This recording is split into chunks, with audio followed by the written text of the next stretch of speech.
बच्चों चलिए प्रश्न पढ़ते हैं। ठोस हाइड्रोजन में अंतराकणी बल है। हमें यहाँ पर 4 विकल्प दिए हुए। पहला विकल्प है हाइड्रोजन बंध, दूसरा विकल्प है सहसंयोजी बंध, तीसरा विकल्प है उप सहसंयोजी बंध, चौथा विकल्प है वांडर वॉल बल। अब यहाँ पर हम प्रश्न की मुख्य अवधारणा देख लेते हैं।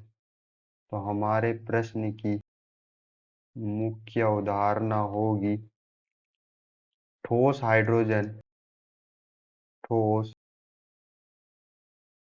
हाइड्रोजन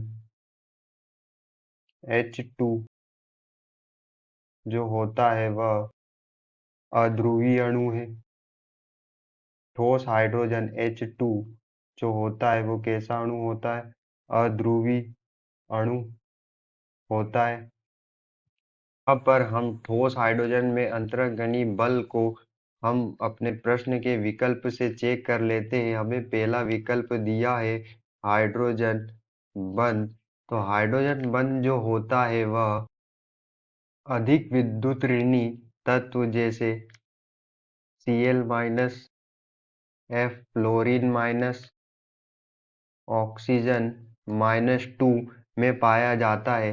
तो यहाँ पर हमारे H2 ठोस हाइड्रोजन में ये तत्व नहीं पाए जाते, तो हाइड्रोजन बंध भी हमारे ठोस हाइड्रोजन में नहीं पाया जाएगा। हमें यहाँ पर दूसरा विकल्प जो है सहसंयोजी बंध दिया हुआ है। दूसरा विकल्प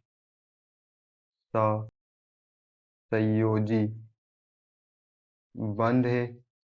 सहसंयोजी बंध जो होता है वह दो परमाणुओं के बीच पाया जाता है। और हमें यहाँ ठोस हाइड्रोजन में अंतराकणी बल देखना है। हाइड्रोजन के अंदर ही अंतराकणी बल देखना है।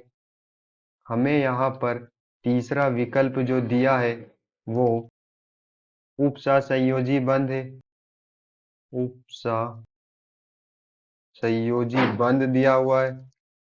उप सहसंयोजी बंध जो होता है वो इलेक्ट्रॉन युग्म लोन पेयर होने पर पाया जाता है। तो यहाँ पर हमारे ठोस हाइड्रोजन में कोई लोन पेयर नहीं है, कोई इलेक्ट्रॉन युग्म नहीं है। तो यहाँ पर जो हमारा उप सहसंयोजी बंध होगा वो भी हमारा ठोस हाइड्रोजन में नहीं पाया जाएगा, और जो सहसंयोजी बंध है वो भी हमारा ठोस हाइड्रोजन में नहीं पाया जाएगा।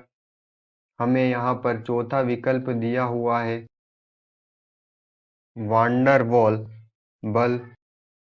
वांडर वॉल्स बल।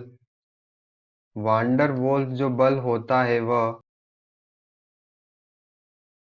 ठोस हाइड्रोजन H2 और ठोस हाइड्रोजन H2 अध्रुवी